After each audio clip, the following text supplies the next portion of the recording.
اعوذ باللہ من الشیطان الرجیم، بسم اللہ الرحمن الرحیم۔ عہد رسول صلی اللہ علیہ وآلہ وسلم میں قبر نے مردہ قبول نہ کیا۔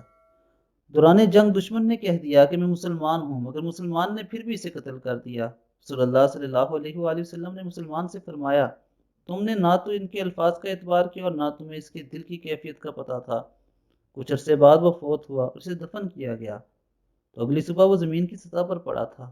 کہا کیا شاید کسی دشمن نے قبر سے کھود نکالا ہے۔ دوبارہ دفن کر کے پہرا بٹھایا گیا، مگر صبح اس کی لاش پھر قبر سے باہر پڑی تھی۔ پہرے داروں کی کوتاہی سمجھ کے پھر دفن کر کے وارثوں نے خود پہرا دیا، مگر صبح اس کی لاش پھر قبر سے باہر تھی۔ چنانچہ پھر اسے دفن کیے بغیر گھاٹی میں پھینک دیا گیا۔ آپ صلی اللہ علیہ وآلہ وسلم نے فرمایا، زمین اس سے برے شخص کو بھی قبول کر لیتی، لیکن اللہ تمہیں دکھانا چاہتا تھا کہ حرمت لا الہ الا اللہ کتنی عظیم ہے۔